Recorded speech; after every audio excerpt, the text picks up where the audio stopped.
የነቢያት ጾም ወይም ጾመ ነቢያት እየተባለ የሚጠራው እንግዲህ 43 ቀን ነው የሚጾመው ወይም 44 ቀንም ሊሆን ይችላል በአራት ዓመት አንዴ። በእነዚህ በ43 ቀናት ውስጥ የምንጾመው ጾምን አባቶቻችን በውስጥ ይከፋፍሏቸዋል። 40ው ቀን ነቢያት የጾሙት አምላካችን መድኃኒታችን ኢየሱስ ክርስቶስ ውረድ፣ ተወለድ፣ ሰውሁን፣ እጅህን ስደድ፣ አድነን፣ አውጣን እያሉ የተማጸኑባቸው ብዙ ነቢያት የተስማሙባቸውና በምስጢር እግዚአብሔር ባወቀ በእነዛ ቀናት ላይ የአምላክን ሰው መሆንንም ጭምር በትንቢት ያሳያቸው ስለሆነ 40ው ቀን በዛ ይወሰናል። የተጨማሪ 3ቷ ቀን ግን የአብርሃም ሶሪያዊ ጾም ነው ተብሎ ይጠቀሳል። አብርሃም ሶሪያዊ እንግዲህ ምናልባት ስሙን ለማናውቀው ሰዎች የሱን ስም ጋር አብሮ የሚያያዘው ግን ስምዖን ጫማ ሰፊው የሚባለው አባት እንግዲህ አይደለም ለአብዛኞቻችን። ስምዖን ጫማ ሰፊው እንደምናስታውሰው በአዝቀ ዝሙት በዝሙት ጾር እንዳይነደፍ ብሎ የፈተነችውን አንዲትን ሴት በያዘው በጫማው ስፌው አይኑን ጎልጉሎ የሰጣትና ሂጂ ብሎ ያሰናበታት ታላቅ የተመሰገነ ጻድቅ ነው። እድሜያችን ከ7 ዓመት በላይ የሆኑ ሰዎች እንዲጾሙት የአዋጅ አጽዋማትን ይታዘዛሉ ማለት ነው። ከነዚህ አዋጅ አጽዋማት መካከለኛ የተቀበልነው ከህዳር 15 ጀምሮ እስከ ጌታችን መድኃኒታችን ኢየሱስ ክርስቶስ በዓለ ልደት ድረስ የሚጾመውን ጾመ ነቢያትን። የጾመ ነቢያት ሁለተኛው ቃል ደግሞ ነቢያት። ነቢያት ኃላፊያትን መጻያትን የሚያውቁ ትንቢት ወይም ሀብተ ትንቢት ጸጋ ትንቢት ያላቸው በጾታ የተከፈለ ሳይሆን ወንዶችም ሴቶችም በጥቅሉ የእግዚአብሔር ሰዎች ናቸው። በስመ አብ ወወልድ ወመንፈስ ቅዱስ አሐዱ አምላክ አሜን። የተወደዳችሁ የልዑል እግዚአብሔር ቤተሰቦች እንደምን ዋላችሁ? እንደምን ቆያችሁ? እንደምን እስከዚህ ሰዓት ደረሳችሁ? አሜን። በቸርነቱ በምሕረቱ የጠበቀን በእድሜያችን ላይ ይህችን ሰዓት የሰጠን የጨመረልን የአባቶቻችን አምላክ ልዑል እግዚአብሔር ስሙ የተመሰገነ ይሁን። እንኳን አደረሳችሁ፣ እንኳን አደረሰን። አምላካችን ልዑል እግዚአብሔር ወዶና ፈቅዶ እንግዲህ አሁን ያለንበት ወቅት የአባቶቻችን የነቢያት ጾም ወይም ጾመ ነቢያት ላይ ነው የምንገኘው። ከጾሙ ረድኤት በረከት አምላካችን ቅዱስ እግዚአብሔር እንዲያሳትፈን ቅዱስና መልካም ፈቃዱ ይሁንልን። ለዛሬ እግዚአብሔር አምላክ ቢወድና ቢፈቅድ የምንማማርበት የትምህርታችን ርዕስ የሚሆነው አሁን በያዝነው ወይም እየጾምነው ባለነው በጾመ ነቢያት ነው የሚሆነው። ጾመ ነቢያት እንግዲህ ከሁለት ቃላቶች የወጣ ነው። የመጀመሪያው ጾም ነው፣ ሁለተኛው ነቢያት ነው። ጾም በቁሙ ሲተረጎም መተው፣ መከልከል፣ ለተወሰነ ጊዜና ሰዓት መታቀብ ከተወሰኑ ምግቦች ተብሎ ሊተረጎም ይችላል። በእርግጥ ጾም ቀጥተኛ ትርጉሙ ይሄ ይሁን እንጂ ጾምን በተለያዩ መንገዶች ቅድስት ቤተክርስቲያናችን ትተረጉመዋለች። ጾም ለተወሰኑ ጊዜ ከመከልከል ባለፈ ከምግቦች ጾም ፍጹም የሆነ የአምልኮ መንገድ ነው። የሐዋርያት ሥራ ምዕራፍ 13 ቁጥር 1 እስከ 2 ላይ በምናነብበት ጊዜ ላይ ቅዱስ ጳውሎስና በርናባስ ጌታን ሲያመልኩና ሲጾሙ በነበሩበት ጊዜ ላይ ከሐዋርያት መካከል እነሱን ባርናባስና ጳውሎስን ይለዩልኝ ብሎ ያመላከተበት ሰዓት ላይ ሐዋርያት እየጸለዩ ብቻ ሳይሆን እየጾሙ መሆኑ ሲንመለከት ጾምና ጸሎት ፍጹም የሆነ የአምልኮ መንገድ እግዚአብሔርም ደግሞ ጥሪውን የሚያሳይበት መንገድ እንደሆነ እንመለከታለን። ሌላው ጾም ፍጹም የሆነ ሐዘናችንንም ጭምር የምንገልጥበት መንገድ ነው። በመጽሐፍ ቅዱሳችን ላይ ብዙ ጊዜ ላይ ስለ ጸሎትና ስለ ሐዘን በጣም የተቆራኘ ብዙ ቃላቶችን ስለምናገኝ አብዛኞቻችን ሐዘን በሚገጥመን ጊዜ ላይ ወይም ችግር በሚገጥመን ጊዜ ላይ ጸሎትን በጣም አብዝተን እናደርጋለን። ያ እንዳለ ሆኖ ደግሞ አብረን ፈቃደኞች ከሆንም ደግሞ ጾምንም መጨመር ጾም ለእግዚአብሔር ሐዘናችንን የምንገልጥበት ለእግዚአብሔር የከፋንንም ነገር ጭምር የምናሳይበት እንደሆነ ልናውቀው ያስፈልጋል። በመጽሐፍ ቅዱሳችን ላይ መጽሐፈ ዕዝራ ምዕራፍ 10 ቁጥር 6 እንዲሁም ደግሞ የኢየሩሳሌም ቅጥሯ ፈርሶ በነበረበት ጊዜ ላይ መልሶ ለመገንባት ሐዘኑን ይገልጥ የነበረው አባታችን ቅዱስ ነህምያ መጽሐፈ ነህምያ ምዕራፍ 1 ቁጥር 4 ላይ እሱም ለመጽናናት ብሎ እግዚአብሔር አምላክ መጽናናትን ይሰጠው ዘንድ ብሎ ሲጾም ተመልክተናል። ስለዚህ ጾም መከልከል ብቻ ሳይሆን የአምልኮ መንገድም ነው። የአምልኮ መንገድ ብቻ ሳይሆን ፍጹም የሆነ ሐዘናችንን ያለብንን ችግርም ጭምር ለእግዚአብሔር አምላክም ጭምር የምናሳይበት መንገድ ነው። ይህ ጾም ታዲያ በቅድስት ቤተክርስቲያናችን ውስጥ በሁለት ይከፈላል። የፈቃድና የአዋጅ አጽዋማት ተብሎ የፈቃድ የሚባሉት በግዴታ የማይወሰኑ በፈቃድ ግን ክርስቲያኖች የሚያደርጓቸው ጾሞች ናቸው። እነዚህ ጾሞች መካከል የጽጌ ጾም የሚባለው የእመቤታችን ስደት የሚታሰብበት፣ የዮዲት ጾም የሚባለው መሃል የመጨረሻውን የጳጉሜ ወርን የምንጾማት ጾም የፈቃድ ጾም እየተባለ ይጠቀሳል። የአዋጅ አጽዋማት የሚባሉት ደግሞ ሰባቱ ቅድስት ቤተክርስቲያናችን እድሜያቸው ከ7 ዓመት በላይ የሆኑ በሙሉ እንዲጾሙት የምታዛቸው የምትደነግጋቸው አጽዋማቶች ናቸው ማለት ነው። እነዚህን አጽዋማት እድሜያቸው ከ7 ዓመት በላይ የሆኑት ሰዎች አባታችን አዳም በገነት በነበረበት ቆይታው የወጣበትንና ገነት ውስጥ የነበረበትን ጊዜ በማሰብ ይጾሙታል። 7ቱን ዓመት አስበን በምንጾምበት ጊዜ ላይ እግዚአብሔር አምላክ ጋር አብሮ በነበረበት ጊዜ ላይ አባታችን አዳም ምግበ ሥጋ የሚሆን ምግብ አልበላም ነበር። በሌላ ቋንቋ ይጾማል ማለት ነው። ስለዚህ የሱን ከእግዚአብሔር አምላክ ጋር የነበረውን ጊዜ ለማስታወስ ብሎ በ7 ዓመቱ ጾም ይጀመራል።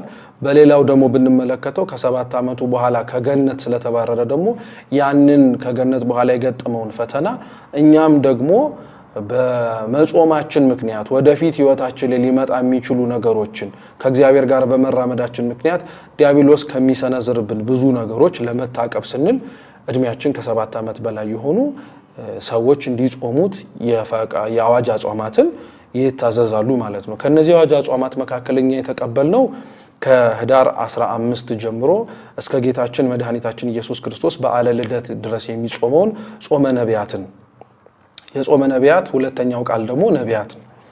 ነቢያት ኃላፊያትን መጻያትን የሚያውቁ ትንቢት ወይም ሀብተ ትንቢት ጸጋ ትንቢት ያላቸው በጾታ የተከፈለ ሳይሆን ወንዶችም ሴቶችም በጥቅሉ የእግዚአብሔር ሰዎች ናቸው። ሐዋርያው ቅዱስ ጴጥሮስ በአንደኛ ጴጥሮስ መልእክቱ ላይ እንደሚነግረን ትንቢትን ዳሩኑ ማንም ሰው ተነስቶ የሚናገረው ሳይሆን የእግዚአብሔር መንፈስ ነድቷቸው ውስጣቸው ሆኖ የተናገሩትና በእግዚአብሔር መንፈስም ጭምር የሚተረጎም እንደሆነ ይነገራል። ሌላኛው ነቢያት የሚናገሩትን ትንቢት ደግሞ ለማወቅ የሚያግዘን ነገር ቢኖር ነቢያት የሚናገሩት ትንቢት ወደፊት ስለሚመጣው ነገር ብቻ አይደለም፣ ትላንትና ስለነበረውም ጭምር። ለዚህ ጥሩ ማሳያ የምናደርገው ሊቀ ነቢያት ቅዱስ ሙሴን ነው። ሊቀ ነቢያት ቅዱስ ሙሴ ወደፊት ስለሚመጡት ነገሮች በአምስቱ ብሔረ ኦሪት ላይ በጻፋቸው ሐረጋት ወይንም ደግሞ ጽሕፈቶች ላይ ትንቢቶችም እንዳሉት ሁሉ ሳይፈጠር እንደተፈጠረ ሆኖ ደግሞ የኦሪት ዘፍጥረትን መጻፉ ነቢያት የሚመጣውን ብቻ ሳይሆን ያለፈውንም ጭምር እንደሚያውቁ ማሳያችን ይሆናል ማለት ነው። የነቢያት ጾም ወይም ጾመ ነቢያት እየተባለ የሚጠራው እንግዲህ 43 ቀን ነው የሚጾመው ወይም 44 ቀንም ሊሆን ይችላል በአራት ዓመት አንዴ። በእነዚህ በ43 ቀናት ውስጥ የምንጾመው ጾምን አባቶቻችን በውስጥ ይከፋፍሏቸዋል። 40ው ቀን ነቢያት የጾሙት አምላካችን መድኃኒታችን ኢየሱስ ክርስቶስ ውረድ፣ ተወለድ፣ ሰውሁን፣ እጅህን ስደድ፣ አድነን፣ አውጣን እያሉ የተማጸኑባቸው ብዙ ነቢያት የተስማሙባቸውና በምስጢር እግዚአብሔር ባወቀ በነዛ ቀናት ላይ የአምላክን ሰው መሆንንም ጭምር በትንቢት ያሳያቸው ስለሆነ 40ው ቀን በዛ ይወሰናል። የተጨማሪ 3ቷ ቀን ግን የአብርሃም ሶርያዊ ጾም ነው ተብሎ ይጠቀሳል። አብርሃም ሶርያዊ እንግዲህ ምናልባት ስሙን ለማናውቀው ሰዎች የሱን ስም ጋር አብሮ የሚያያዘው ግን ስምዖን ጫማ ሰፊው የሚባለው አባት እንግዲህ አይደለም ለአብዛኞቻችን።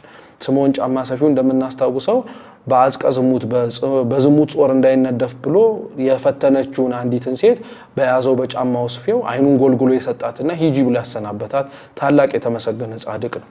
ረድኤት በረከቱ ከሁላችን ጋር ይሁን። አብርሃም ሶርያዊ እንግዲህ አንድ አይሁዳዊ ጓደኛ ነበረው ወይም ወዳጅ ነበረው።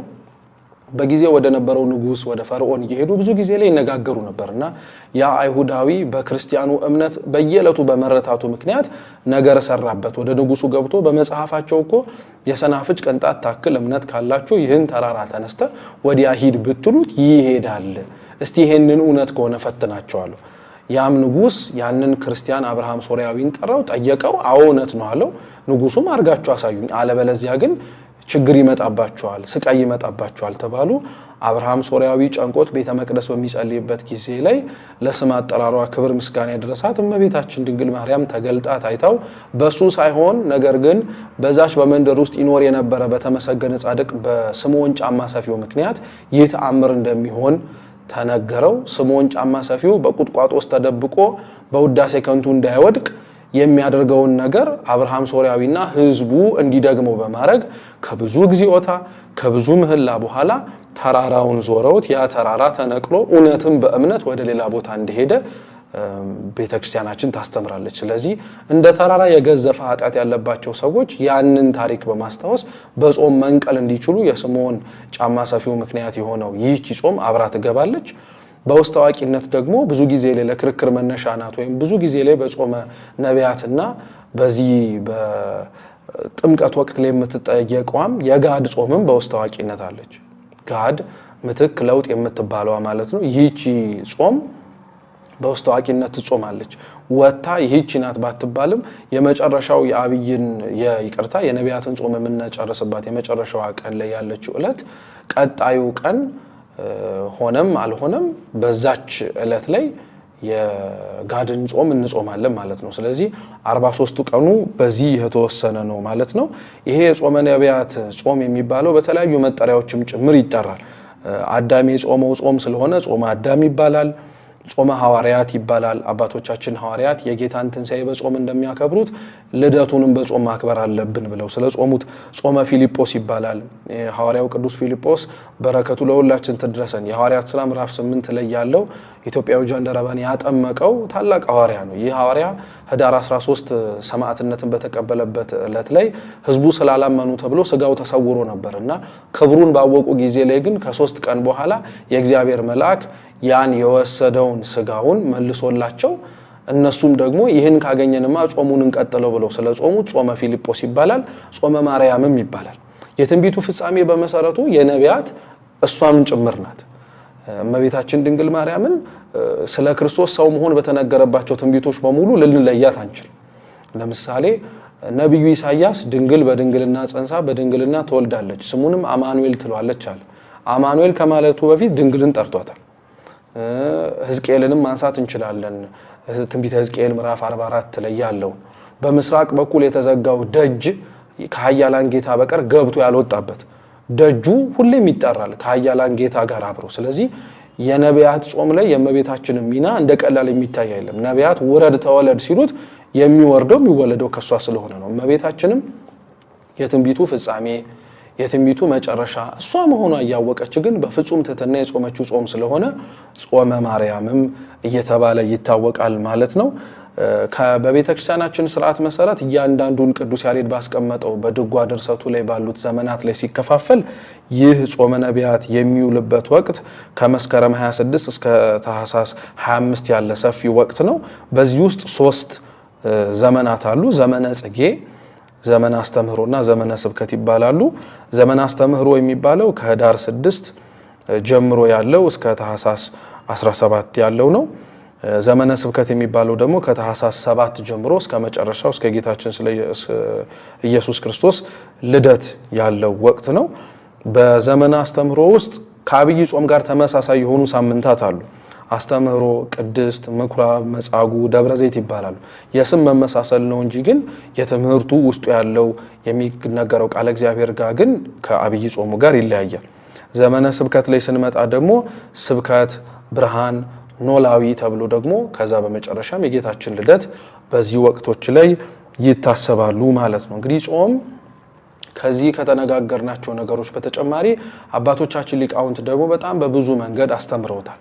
ከነዛ መካከል የተወሰኑትን ለመጥቀስ ለምሳሌ ቅዱስ ያሬድ ጾምን የነፍስን ቁስል ታክማለች ይላል። ብዙ ሰው በጾም ጊዜ ላይ ማወቅ መቻል ያለበት ስጋችን በተራበ ለስጋችን ምግብ ከልክለ ነው በቆየን ቁጥር ለነፍሳችን ደግሞ ድህነትን እየሰጠ ለነፍሳችን ቁስሏን የምትፈውስበትን መድኃኒት እየሰጠናት እንደሆነ ነው።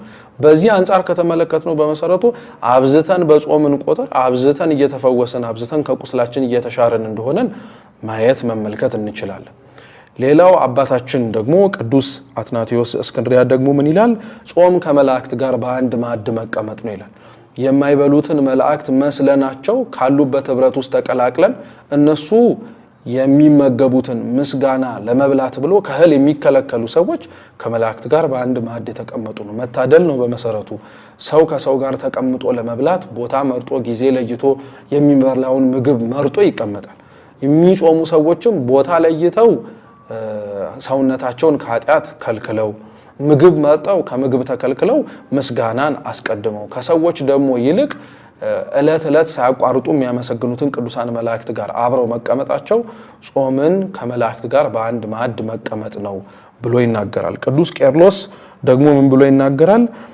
የምንጾምበት ጊዜ ላይ የማንበላቸው ምግቦች ረክሰው ነው አያስፈልጉም ርኩሰት አለባቸው ብለን እያሸሸናቸው ሳይሆን በምንጾምበት ጊዜ ላይ ከምግብ የምንከለከለው ምግብ በልተን የምናገኘውን ደስታ እንደምናቀው ሁሉ በመጾማችን የምናገኘውን መንፈሳዊ ተድላና ደስታም ጭምር ልናቀው ነው። ይሄን በመሰረቱ የማይጾመው ሰው ሊያውቀው አይችልም። ብዙ ጊዜ ላይ ማወቅ መቻል ያለብን ምንድነው ስለ አንድ ነገር የምንሰማው ነገር ያንን ነገር እያደረግነው ብለን ወይም ያንን ነገር እያደረግነው ነው ብለን እንድንረዳ በጣም ሊያደርገን ይችላል። ያ ፍጹም ስህተት ነው። ለምሳሌ አንድ ሰው ስለ ጸሎት ተማረ ማለት ጸለየ ነው ማለት አይደለም። አንድ ሰው ስለ ጾም ተማረ ማለት ጾሟል በቃ በጣም ጾሚ ነው ማለት አይደለም። ስለ ተግባር ላይ ሲውል ነው የነዚህን የአባቶቻችንን ብሂላቶች እውነትም እውን እንደሆኑ የምናውቀው። ስለዚህ ቅዱስ ቄርሎስ ከምግብ ተከልክለን በምግብ የምናገኘውን ደስታ በመጾማችን ደግሞ መንፈሳዊ ሐሴት እናገኛለን አለ። ለሁሉም መጠቅለያ ግን እንዲሆነን የቅዱስ ዮሐንስ አፈወርቅን መጨረሻ ላይ እናምጣው። ቅዱስ ዮሐንስ አፈወርቅ ብዙዎቻችን በጾም ጊዜ ላይ የምናደርገውን ነገር በመመልከት ምን ብሎ ይናገራል? በምትጾሙበት ጊዜ ላይ ይታወቃል አብዛኞቻችን ምግብን እንደምንቀይር። በአብይ ጾም የሰበከው ስብከት ነው ይህ ትምህርቱ የሚገኝበትና በምትጾሙበት ጊዜ ላይ ምግብ እንደምትለውጡ እናውቃለን። ግን ከምትለውጡት ምግብ ጋር እናንተ ግን የተለወጠ ስራ ማትሰሩበት ከሆነ እኮ ተመሳሳይ ድርጊት እያደረጋችሁ ነው። የፍስክ ምግብ እየበላ የምታማውን ሐሜት የምትዋሸውን ውሸት ክፉ ማየትህን ክፉ መስማትህን ክፉ ማድረግህን ክፉ መዳሰስህን ወደ ክፉ መሄድህን ክፉ መናገርህን የጾምም ምግብ እየበላህ የምታደርገው ከሆነ በጣም ከባድ ነገር ነው። በተቻለ አቅም አዎ በጾም ጊዜ ላይ ብዙ መሰናክሎች ሊኖሩ ይችላሉ። አንዱን አሟልተን ሌላውን ላናደርግ እንችላለን። ይህንንም ሲባል አይ እኔ እንግዲህ እየጾምኩኝ የማማ ከሆነ ባልጾም ይሻለኛል ብለን በዚህኛው መንገድ እንድንሄድ አይደለም። እየጾምን ላለን ሰዎች ከምግባችን ጋር አመለካከታችንን፣ አስተሳሰባችንን፣ ጠባያችንን እግዚአብሔርን ሊያስደስተው የሚችለውን ነገር ለውጠን ተቀይረን መታየት እንድንችል ለማመላከት ከምግባችን መቀየር ጋር አብረን ራሳችንንም መቀየር የምንችልበትንም ጾም ማግኘት እንድንችል ነውና የዚህ የነቢያት ጾም የመጠቅለያም ሐሳቡ ሊሆነው የሚችለው ነቢያት ያንን ሁሉ ዋጋ ሲከፍሉ የነበሩት ሲጾሙ የነበሩት ከሌሎች ህዝቦች ተለይተው መከራ እያዩ ህዝቡን በተስፋ እንዲጸኑና እግዚአብሔር ሰው የሚሆንበት ጊዜ ይቀርባል እያሉ የተናገሩት ነገር በሙሉ ለኛ ለክርስቲያኖችም ተመሳሳይ ነው። ምናልባት እኛ ነቢያት ላንሆን እንችላለን ይሄንን ጾም ስንጾም፣ ግዴታ ግን እንደ ነቢያት ለመሆን ባይጠበቅብንምና ነብይ ሆነን እንድንጾመው ባንገደድም የነቢያትን ጾም በረከት ለመሳተፍ ብለን ነቢያት የጾሙት ጾም መጨረሻው የክርስቶስ መወለድ ከሆነ እኛም በዚህ በመጾማችን ውስጥ አረጋዊ መንፈሳዊ እንዳለው